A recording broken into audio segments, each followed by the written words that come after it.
We're all looking to make more sustainable choices, but making your own shoes out of natural materials could pose a few challenges. The twigs and leaves in your backyard aren't exactly comfortable, and while mud does perfectly contour the feet, it doesn't score high on the durability front.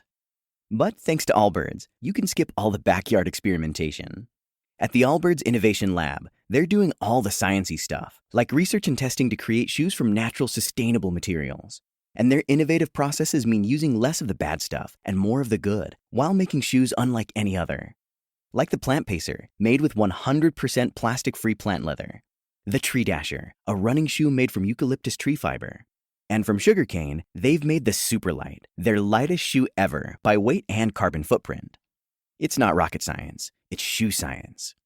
Allbirds is making shoes better than natural. They're supernatural.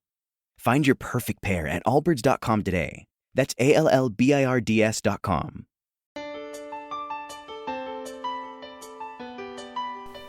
This is Dream Power Radio, the place where your dreams turn into reality. Here is your host, Debbie Spector-Weissman. Hello, hello, hello, and welcome to the Dream Power Show on the amazing Women and Men of Power Network, the world's leading positive programming network, powered by Raven International. I'm your host, Debbie Spector-Weissman, the Dream Coach. This is the show where we talk about dreams, both daytime and nighttime dreams, and how you can use them to make the internal shift to a life you love.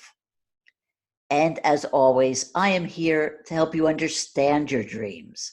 So if you've got a dream that's got you stumped, email me at debbie@dreampowerradio.com. I can help you interpret your dream or even answer any general questions you may have about dreams.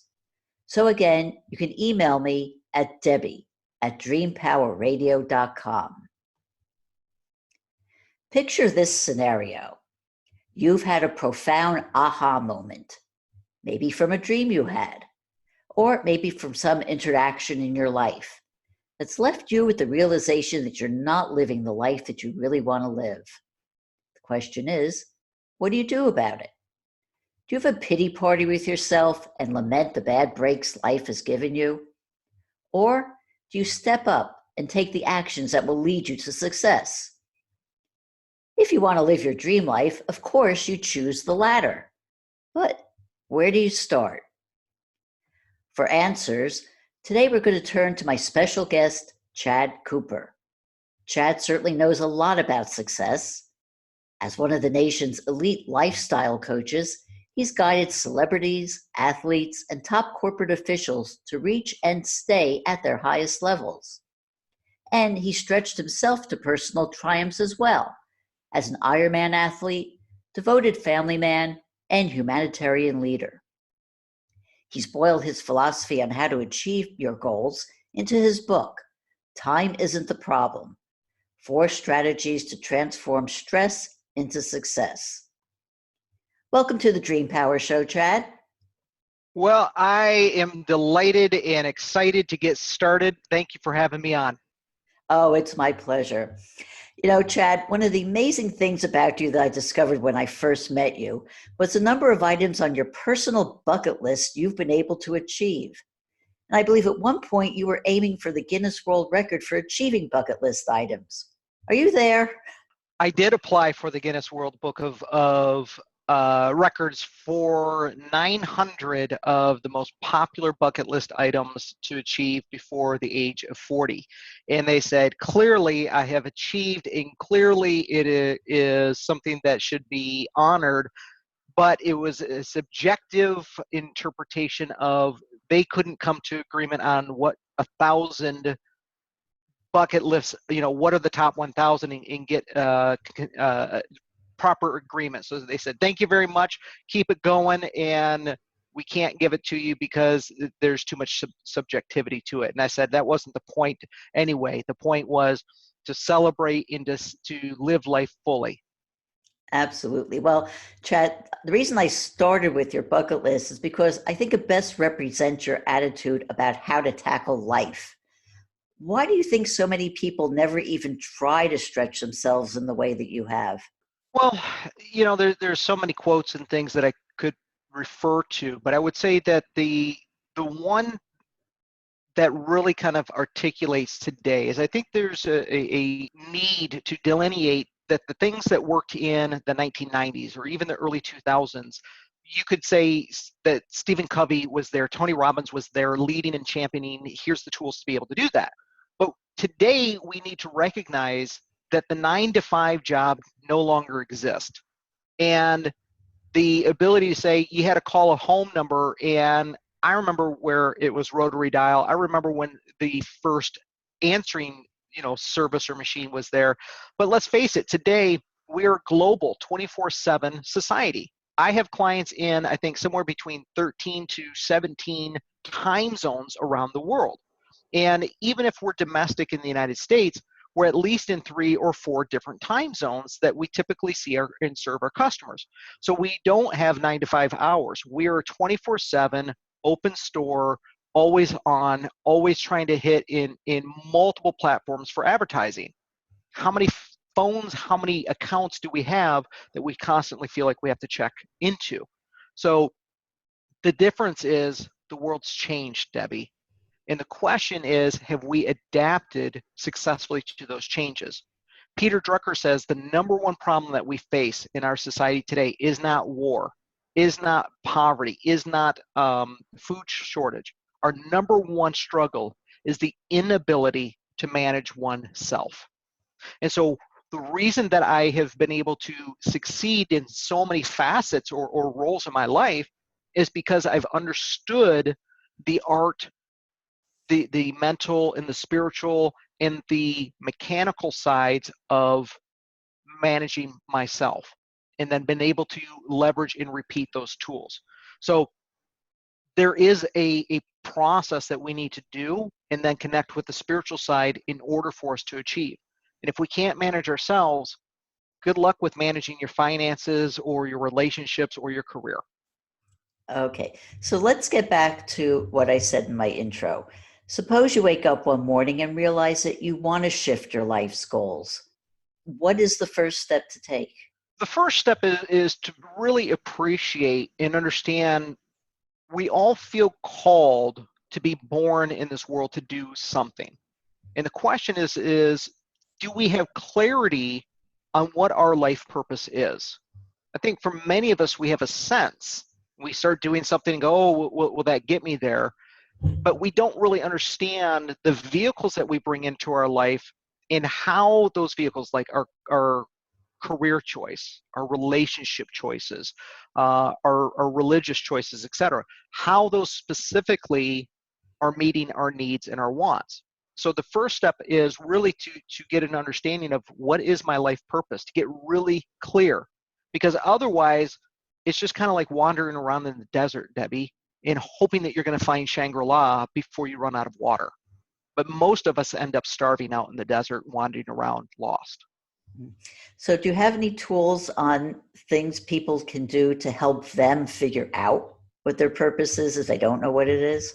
I do. And as Mark Twain said, the 2 most important days in his life was the day he was born and the day he discovered why. So the easy part was the day you were born. You didn't have to do a whole lot there other than ask for a blanket or somebody to wrap you up and keep you warm and feed you, right?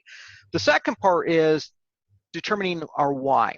And what I would invite our friends in audience to do is to grab a pen and paper. And it really works best to actually have a pen and paper as opposed to digital. There's something called the reticular activating system that when we write things down, we tend to actually retain them and learn from them better than just speaking or typing them on a keyboard. So literally grab a pen and paper. And what I would invite you to do is to write out in as much detail as possible, not like a sentence, but like paragraphs of the 7 to 10 happiest memories that you can think of, from as early on to recent, the 10 most profound and impactful experiences and memories that you can think of. Were you with somebody? Was it indoors or outdoors? What were you doing? Were there certain smells? Get as much detail as you can. And once you have 7 to 10 at a minimum, is to then go look at what are the emotions and circle them, underline them, or highlight them. Do something that identifies the emotions and feelings in each of those. And what you're going to see is a common set of words or emotions and feelings that keep repeating. And those that repeat the most are your core values. See, when we know our core values, then we can find vehicles in careers, in houses, and all those material things that we say, yeah, it meets those values. And then you know that you're actually moving in the right direction. Those values are kind of like our north compass, our beacon to keep us pointed in the right direction. Does that make sense? Oh, absolutely. Absolutely. So once you have those core values, how do you then use them to create success in your life? So that first part is really discovery of what's my mission or my purpose in life. And then it's about identifying and getting really abundantly clear on intentional language. Language matters. And I can say the word, for example, father or mother. And for some people, there's just great emotions of endearment, of gratitude, of joy, of love, etc. And for others, that word is conjuring up pain and suffering and abuse. So our language matters. And so the first part is really understanding our purpose in a foundation of purpose and language. But then we get to a point where we say, okay, great. What do I do from there? Well, we need a framework or some tools to actually execute or implement those. And so those tools are really, in a nutshell, I would call that the rule of 168 hours. 168 hours is 1 week worth of time. And it's the great equalizer, Debbie. You get no more, no less. It doesn't matter your economic background. It doesn't matter your gender. It doesn't matter your demographics. It doesn't matter anything. It is the great equalizer. Bill Gates, Oprah Winfrey, Warren Buffett can't buy 169 hours. It's how we use it that separates us. So if we know what our values are and our purpose, and we have a framework of how to maximize that 168 hours with persistence and consistency, then we have the ability to actually elevate and live what I would call a legendary life. And those are as unique as our fingerprint. You got to stop subscribing to society's definition of here's what it means to be epic or legendary, but by your definition, by what you see fulfills you. So there are some specific tools. One is, can you actually break down and see how effective you are? Average person is about 15 to 23% productive per week. My students are 92%. So the tools that I have them use are giving them persistent and consistent high-level results. So what would be an example of one of those tools that enables somebody to go from having a low percentage of effectiveness to the high percentage that your students have? Sure. Let me give you a story. A client of mine took care of elderly people. And she got to a point where it became monotonous. And she said, you know, these people are angry. They're crotchety. They're can be mean-tempered, etc. But I want to just serve them. I want to bring some sunshine into their life. And I said, well, you know, what is the purpose? What we did is we found out the purpose. And she says, well, I just want to give them some sunshine. I said, well, what if you actually put that as the appointment subject line every time that you went to meet with those clients? Because, well, if my purpose was actually just to give sunshine, then I actually know what my outcome is. I know why I'm doing it, and I can do that with joy, and I can bring them that joy. And so the thing that I would offer to our friends that are listening is, what are you actually putting in the subject line of your appointments? It's the thing that hits us constantly all day, whether that's on an electronic watch, whether that's on your smartphone or on a piece of paper, is we all live, breathe, and die by a calendar. And if you say you don't have one, you got one here. So we all live by 168 hours. The question is what are the subject lines that you're reading day in and day out? Are they limp language? Are they neutral, like the word workout? Or are they empowering? Are they connecting you back to the strength of your purpose? Or are they just simply subject lines that are like about discipline, go work out? I mean, Nobody wants to work out, Debbie. It's a terrible subject line. But what if it was leading by an example of what character and health are to my children? What if it was somebody that is older that said, being in shape to be able to play with my grandchildren at any age, right? What if it was taking a break to be able to play with my children before making dinner? Whatever that is find what's goodness. Find the purpose in that event versus just going through it like a zombie in, a hypnotic state. Does that help? Oh, absolutely. And it's funny that you use the example of workout, because I've recently started re-working out after having not been to the gym in a while. I said, I've got to go back. I've got to, get myself back into shape. And it's so true that the language that we use makes so much difference. I mean, if I tell myself, I'm going to the gym because I want to feel really good about myself, and I'm going to the gym because I know that I'm going to look better. I find ways that I could say it without saying I'm going to the gym because I'm going to be on these machines for a while and hurting myself. Not saying that, but saying it in a more positive way. It does make it more fun, and it makes it something I actually want to keep going back to. So I think that's such a perfect example and a perfect way to end this segment. We're going to take a short break here. We are talking with legendary lifestyle coach Chad Cooper about success on the Dream Power Show. We'll be right back. When is a car not a car? When it shows up in your dreams. Cars are one of the most common dream symbols. If you don't know why you're dreaming about cars or any image, it can leave you confused or scared. But that dream could be a solution to a pressing problem, or an insight into a solution that's been bugging you for years. Go to my website and sign up for a complimentary discovery session, and I'll help you understand why a dream is a terrible thing to waste. Go to thedreamcoach.net for more information. Welcome back to Dream Power Radio with your host, Debbie Spector-Weissman. Yes, welcome back to the Dream Power Show. I'm your host, Debbie Spector-Weissman, the Dream Coach, and we're speaking with legendary lifestyle coach Chad Cooper about success. Chad, we were talking about the importance of having a schedule and the importance of really maximizing those 168 hours that we all have in our life. But so many people have trouble struggling their roles as worker, spouse, parent, child, which often makes them end up feeling stressed out. So keeping away from just the work life, how can we use the 168 hours to our best use in our entire life for everything that we do?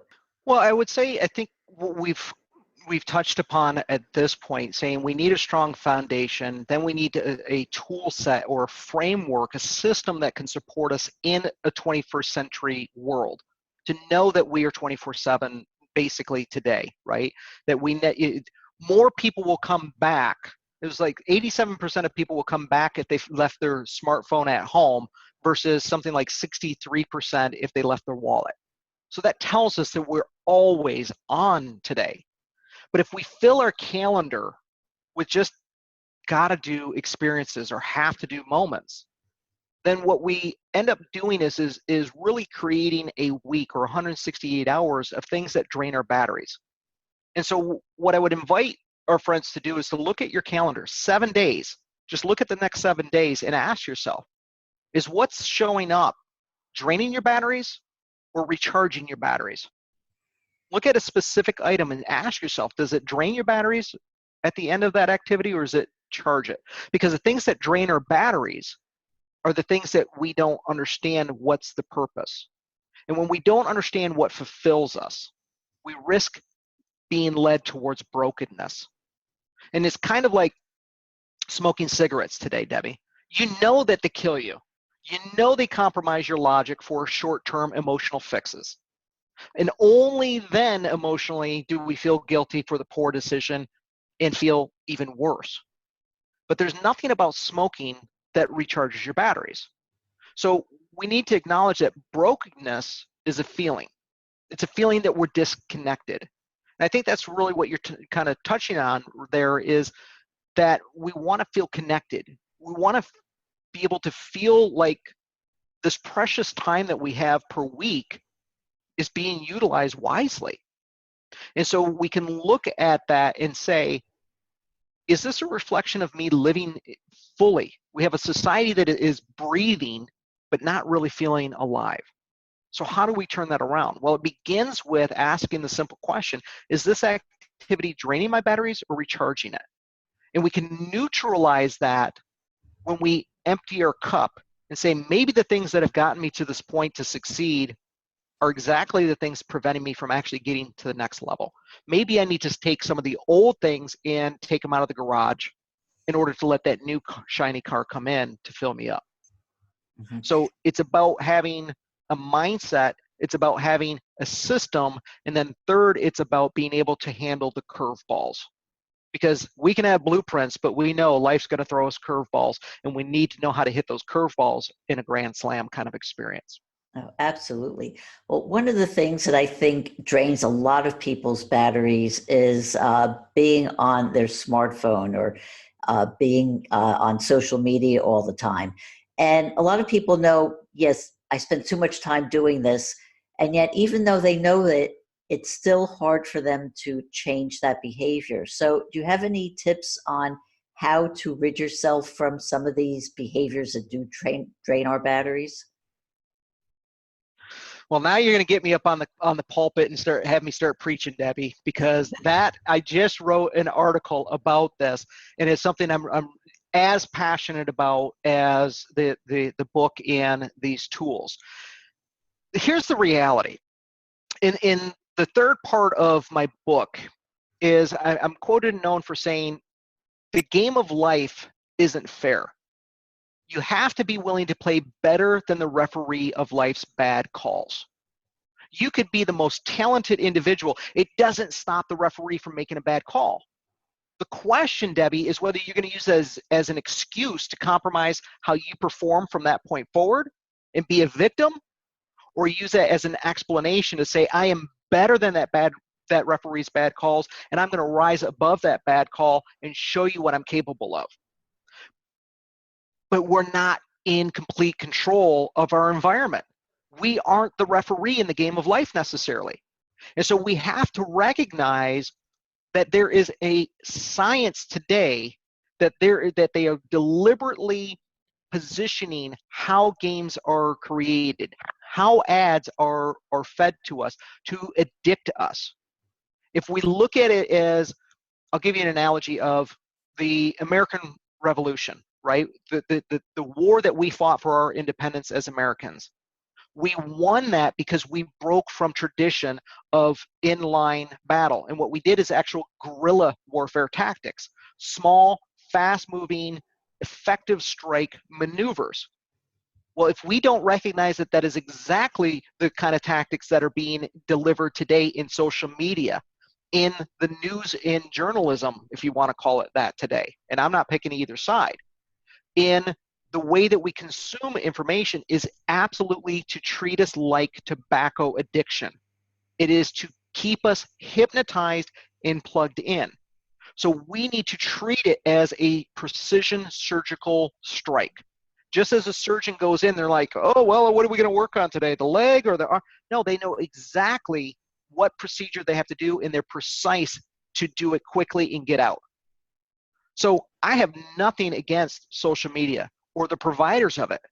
What I would say is pick how much time you're going to do in that activity, set a timer, pick what the objective of it is, and if that objective is just to be pure entertainment, great. And the point is to be deliberate so that you are in control and not being controlled. It's a very important point to understand that you do have the control and it's not let others do that.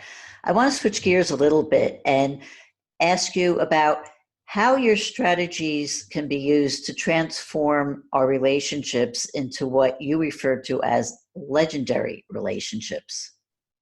Relationships are something that I see certain demographics today struggling with, because we have what I call six legendary or human needs. And Maslow was kind of the founder of this, of going from survival to stability, success, significance. And so to achieve all of those different levels, once we're out of survival, we have the ability to choose some electives. But we have the need for certainty. We have a need for variety. We have a need for significance in love and connection, then growth and contribution beyond ourselves. So when we talk about a relationship, today we have the inundation of surface level connections. Well, I have friends in Russia, I have friends in Brazil, I have friends all over the world. And it becomes a competition of, I have more friends than you. But is that really what these people are? I mean, I've got 10,000, 20,000, how many, 50,000 fans on Facebook alone. Would I call them friends? And so I think that we have a responsibility to ourselves to define what is a connection and what is love. Because the reality is, even in love, one of you in an intimate relationship, one of you is going to die first, most likely. And there's going to be pain from that loss. But where did we get this like story that pain wasn't part of the journey? You don't do an Ironman without saying, hey, pain, you're going for a ride. But there's a difference between pain and suffering. And I think today we need to help our relationships, people who want a relationship, to understand the difference between pain and suffering. There are going to be moments of pain because that's where the muscle is built. But don't mistake that pain for it's your fault. Now that partner might trigger some reactions in you, but if we want to have connection and deep love, then understand that the ingredients to make that include some things that may be a little bit bitter, at least initially, until you build the muscle. That's where the sweetness comes as well, right? We know that you need salt in a cookie, and too much of it is going to make a bad cookie, but so is sugar in tasty chocolate morsels or whatever that ingredients, is for your favorite cookie. But you need both. Flour by itself sucks. Salt is nasty, but it's the combination that brings that richness. And so for a relationship, I would say, look up Gary Chapman, The 5 Love Languages. Look up Emmerich Eggert's in Love and Respect. There's lots of books, but it is about investing in not using your past. Oh, my parents never gave me the tools. Go to a library, it's free. Go on YouTube, it's free. It's your responsibility to say it's not an excuse, it's an explanation, and you have the ability to learn from that. You went to school to learn math, go to school to learn love. Very wise. You also, in your book, talk about the role of faith on helping us on the road to success. How does faith play into it? We kind of dance around today when we say certain religions, there's certain connotations today as well of how people feel about that. And I think some people are guarded about actually being open in their faith or their religion. But there's a difference between that and spirit, I would say. And some people will kind of shy away from religion and go, oh, I'm spiritual, as if that's some badge of honor to be able to just say it's laissez-faire, anything goes, and not take the responsibility of being a decent human being. But I believe that there is a humanness in all of us that believes in a higher connection, a higher version of ourselves, and connecting to that. And so for me, I would first say it's kind of like a diamond. There's different facets, and depending on what facet you're talking or looking at, you might use different terminology, but we're really talking about the same thing. And so when we are looking at that, is let's get away from the language, let's get away from the terminology and get back to the humanness and say, this person's striving to be an extraordinary human being. I want to be around that person, regardless of whether they label that as Jewish or Muslim or Christian or Hindu or whatever. define a person by their character and whether their behavior exhibits their values or opposes it. And so for me, I created what I call the 7 characteristics of a legendary life. And I believe that they are kind of the summary or the check mark for me to check in. I can use this, Debbie, on any appointment on my calendar. I can look at this and say, where am I in my level of feeling fulfilled and complete? And it's just a great checks and balance. So the 7, that was 10, the 7, try that again, is mission, freedom, love, adventure, filling up, feeling safe, and speaking your truth through love. So if we look at those 7, we can ask, do you feel that you have a sense of mission in your life? Or are you just kind of dabbling and wandering? Are you freely pursuing that? Because in relationships, as an example, how many of us are horse trading? I'll give you this if you give me that. And we're not free in the pursuit of our mission. We're imprisoned by that mission. I'll go to work and do the bare minimum in order to get a paycheck, but only as long as I have to, as an example. So we could go through each of those 7, but the real benefit in that is to ask yourself and score yourself 0 to 10 for each of those. You could have a total of 70, divide it by your score, and that'll tell you if you're 7.5 or above, you're doing really well. But where are you coming up short? That's where you want to focus and say, how do I close the gap on that? Why don't I feel safe? Have a conversation. What do you need to do to feel safe?